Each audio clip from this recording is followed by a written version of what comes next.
Oh, wavy. Welcome back to another episode of the Nomadic Parents. For those of you joining here on video, you can see that we have Zakira with us. And for those of you listening in, you can probably hear her throughout the episode. Zakira just turned 8 months a couple of days ago. So happy birthday, Zakira. We arrived back from Spain yesterday and are now at my parents' place in Norway. We really wanted to do this episode in Spain, but we fell short of time, so we gotta do it here in Norway. Anyway, we had an amazing time in Spain. We gotta get back to that. Let's get this episode started. Yes. Hey guys, my name is Sylvia, this is Zakira, and together with my husband Georg, we're launching a new parental podcast. We've been together for over a decade, and a lot of the time we've been traveling. And in 2019, we started our first company, which also has involved a lot of remote working. As family, business partners, and traveling parents, there is a lot to life which needs balancing. In this podcast, we share month-by-month updates from my daughter's upbringing, from birth and further into her life on the road. Welcome to our new podcast, The Nomadic Parents.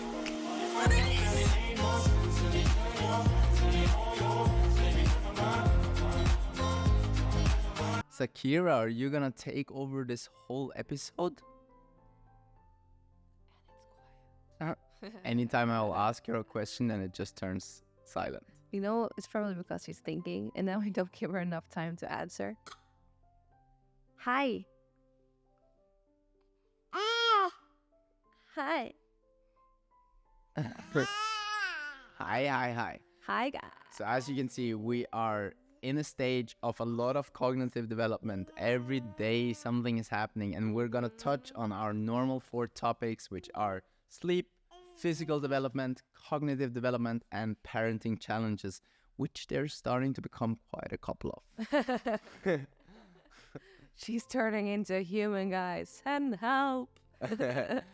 Well, we came back from Spain yesterday, and Ecuador was amazing, but we ended the stay in Ecuador a bit shorter than planned. We had planned to stay around for 5 months, half a year. Eventually, we ended up staying 4.5 months. Yeah. Or 4 months. Why did we go? Some of the reasons for why we left was that we work online and the time difference was just murdering us. There was a 7-hour time difference, which meant that a lot of the meetings we did 3 or 4 at night. And in addition to that, they had blackouts, which is cut off all energy, all cellular, all Wi-Fi, twice a day in the place we were staying in Ayampa. And they wouldn't announce the time of the blackouts before the day before, and it made it really hard for us to have meetings and to work from there. And then we have our van constantly in Spain, close to an airport, and it's just so easy for us to just return there. Absolutely. And another reason was also that we felt the surf swell, the major swell in Ayampa kind of had left a bit. But I think it's probably something you make up in your mind just to I did not make up. The wave the wave is still good. The wave was still good, but it wasn't at the same quality, and lots of the people had been starting to leave because of the rain time, Garua arriving. So it became a bit more lonely in Ayampa. It was still the same community, still the same vibe, but you really felt that it had changed a little bit. The top magic peak had passed away. And we had a long discussion of whether or not to leave. I was a bit anti, because it's just so much stuff to move, like the dog cage, the dog, the baby, all our stuff, and move it to Spain, and then later on move it to Norway, then just staying in Ecuador and moving it then to Norway. But we ended up going to Spain. It was lovely as always, and we had a great time. So we spent a couple of weeks in Spain. We got to visit quite a few friends and also goes to some of our favorite places. I had the chance to catch a couple of beautiful waves. Probably had 6-7 really good sessions. Yeah. And eventually we made our way back to Norway to stay all of June with our family and friends before a new adventure for the summer holiday. But that we will talk more about in the next episode. Let's get back to you, Zakira. She has really changed from 7 months to 8 months. I think there is a major change. For those of you watching video, you can see that she is actually looking like more like a 1-year-old than a newborn. She's standing a lot, she's moving a lot, she's crawling a lot. She just started crawling this month, and it kind of started with her being a lot on the tummy. She normally is not a very tummy found baby, but this month she would just all month do planks, plank, and then sit up and start to kind of crawl, but with her tummy, not really with her knees. So she would like pull her way all around. That's right. So there is a lot of physical development happening now. I think we can jump into that topic because during this last month, we have been moving a lot. We packed together in Ayampe. We drove 500 kilometers to Quito, and we spent a couple of days in Quito managing to sell off our car and meeting some really nice people. Paco and Andrea, I think they have become, even though we just met them quite a very short time, they have become like a somewhere tent uncle and aunt. And then the flight. How do you feel the flight was different from when we went out to Ecuador? On this flight, and it was just random, we got a bed for Zakira. And that's a pro tip for everyone who is traveling, is to ask for a newborn bed or baby bed or whatever they call it, because they will provide you with, on long flights, they will provide you with a crib where you can put the baby.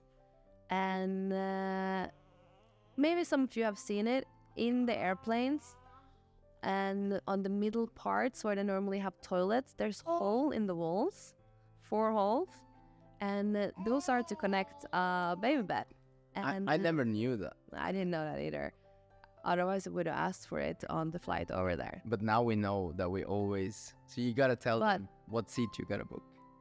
No, you need to tell the flight company that you want it, and then they will book you into that seat close to the crib. And they provided us with a crib, and she ended up sleeping in there for most of the flight, which was much better than having her sleep on top of me. But it wasn't as bad as... I remember you talked a lot about the days before our flight that you were afraid that she was a lot more active. But we were very lucky with the flight being in the middle of the night, so it was her normal sleeping period.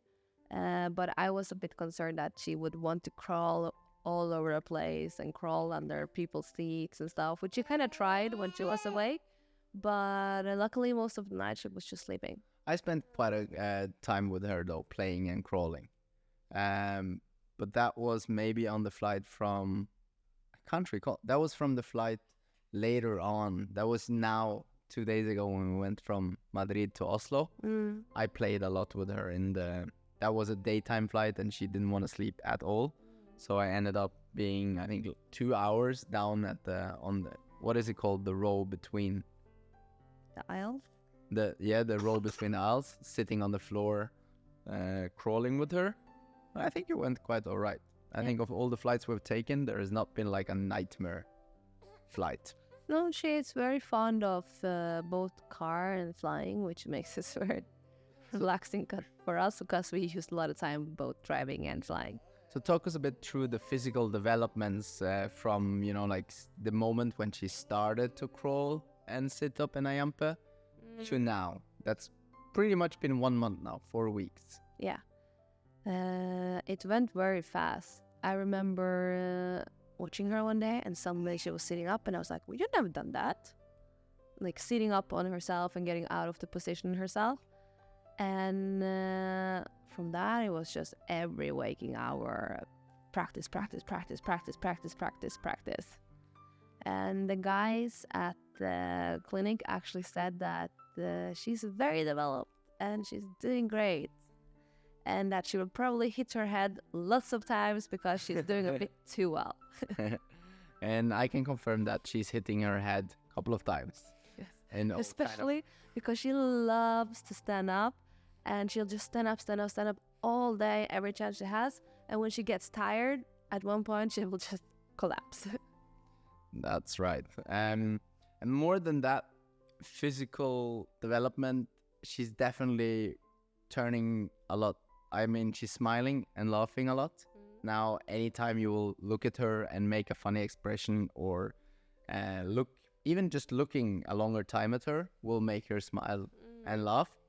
And we're also slowly starting to discover what she really finds fun. So not smiling or a bit laughing, but having a laughter attack. Yeah. But that we haven't really discovered yet, like the full laughter attack. But I think we're closing in on things that she loves. Loves being thrown into pillows on the bed. That will really make her laugh. Like, she loves extreme stuff, which makes us look like maniacs, quite honestly. Like, I can't do when people are around because it just looks like we're throwing our baby away. And on I think with that we can move a bit into cognitive development. She is starting to talk. I feel she's on the verge of understanding talking. She's repeating some words, but she isn't really actively saying them to them. But anytime she sees, for example, Lola is just here cuddling with and Sylvia. Anytime she sees Lola, she'll make this kind of sound like Yeah. But I think it comes from that we say Lola, and she tries to do it, but sometimes she's even said Lola, but it comes out more as a Yeah. And also mama and mamam is very frequent. Yeah. Papa and Baba. Yeah, but papa is more like a conversational thing. It's just like ba ba ba ba ba ba ba ba. And more than that, on cognitive development, She has this one started to become a bit afraid of unknown men. Very suddenly, and but more specifically, men with beard. gray beards. Yeah, or just dark beard or long dark beard and or- gray beards.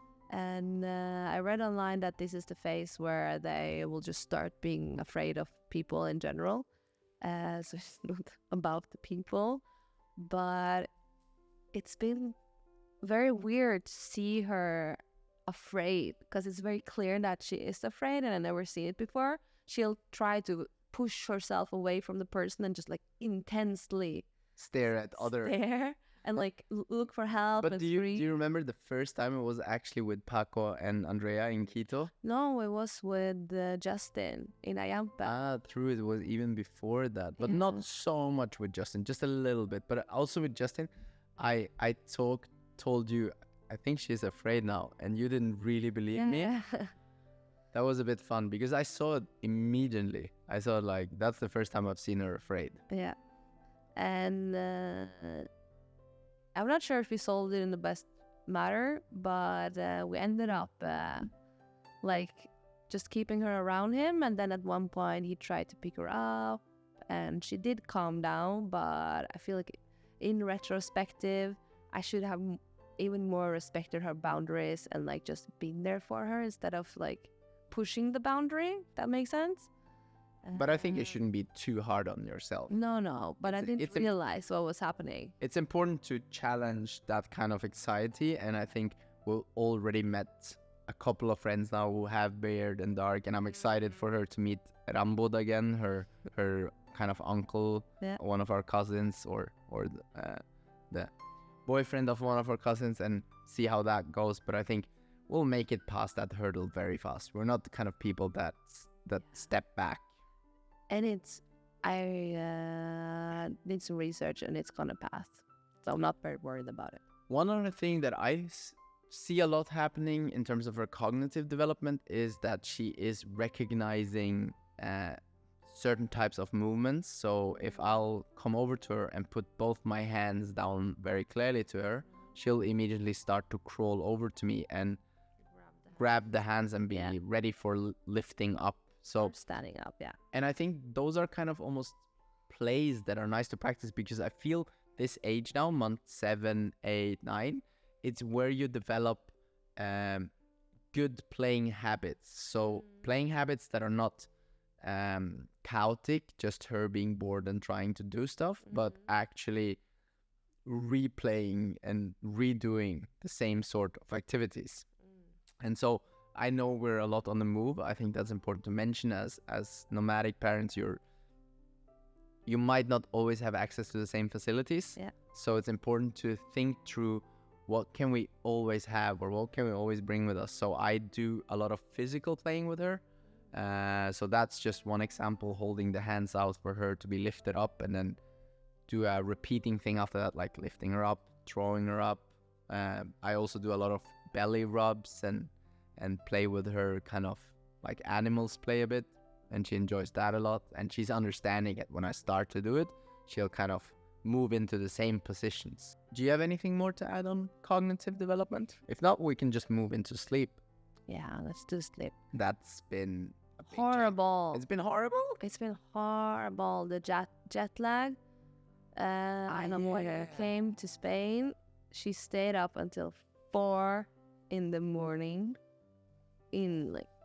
for a week. And we just play, not really crying, just very happy, just playing.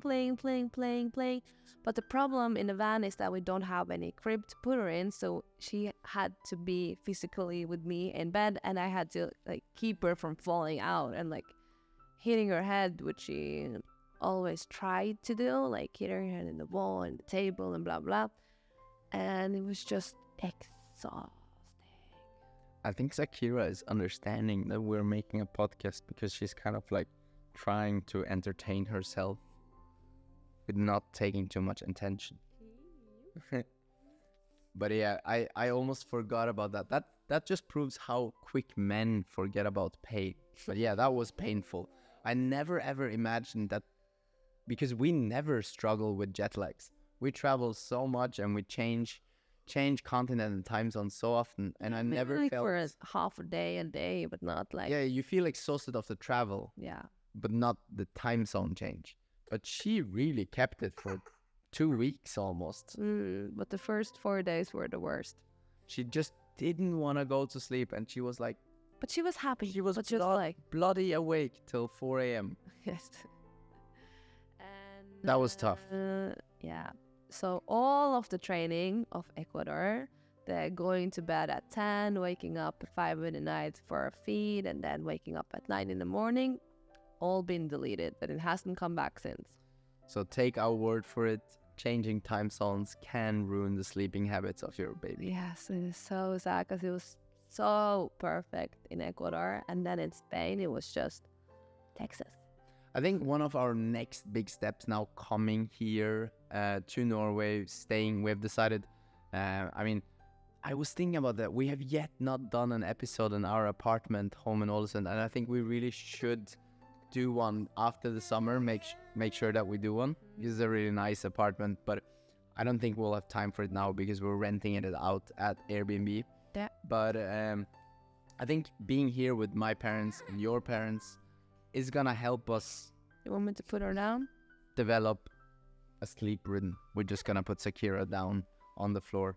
But one of the things that has been difficult in the last 2 months, moving and changing, is not developing a very, very clear sleeping routine.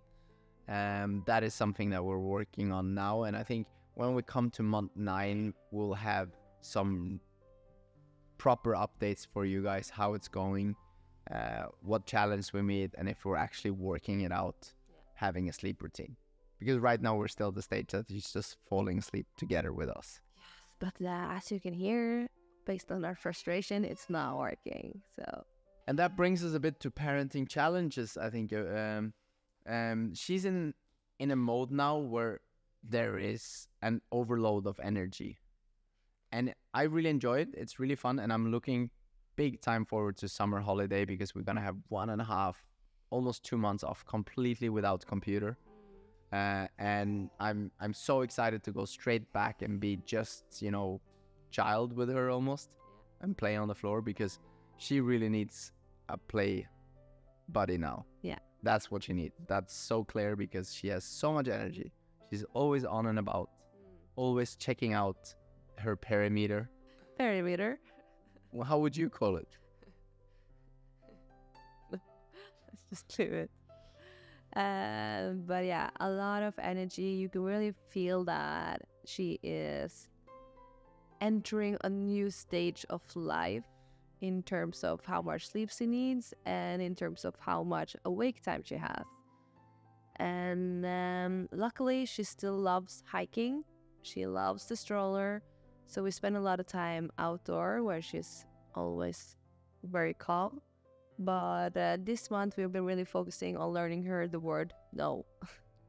Don't put your finger in the electrical cord, contacts. Don't pull apart all our plants. Don't pull Lola's hair and stuff like that. And she's starting to learn it, but I'm not sure if she's actually doing it on purpose now at this point. Talking about the devil, we just had to take a little break. Zakira was ripping apart one of the plants of my mother. Broke off a huge chunk, and she's always trying to eat dirt. So wherever we are, I try to fill the pot so that she can't reach the dirt, but she always somehow comes around with black mouth. I think that's pretty much the end of this episode. To sum it up, traveling went very well. Again, I think as long as you're prepared to entertain and be there for her, and then it's not an issue. You gotta be on the positive side of energy. You can't be tired and lacking energy. And try to book the flights when the baby has a natural sleep cycle, will normally sleep. Really helps a lot. And try to book the crib if it's possible. Just ask the flight company. More than that, van time, I enjoyed it a lot in Spain. I'm really looking forward to the future, where we're gonna go back many times and spend time in the van. I think that's a playground she's just gonna love more and more. Summed up, I think we're in a stage now where it's a bit challenging, because she has a lot of energy, but can't move everywhere just yet. So I think it's good. It's actually a very lucky timing that we're having our big summer holidays now, because it will help her transition into, I think when we come back from summer holidays, she will already be walking. And she's going to start in kindergarten. And just so it's said, I think one of the biggest challenges for this month is that it's getting really hard to work with having the responsibility of her, because she's constantly just trying to hurt herself. Eating stuff she's not supposed to eat, falling, and yeah, it's been a hard month. All right, guys, we'll be back in a month's time when Zakira has filled 9 months, and that will actually be a couple of days before we're leaving into our summer vacation adventure. So more about that in the coming up episode. It's nice to have you guys in. Leave some comments on YouTube or send us a DM if you have questions. And see you around or hear you around. Bye.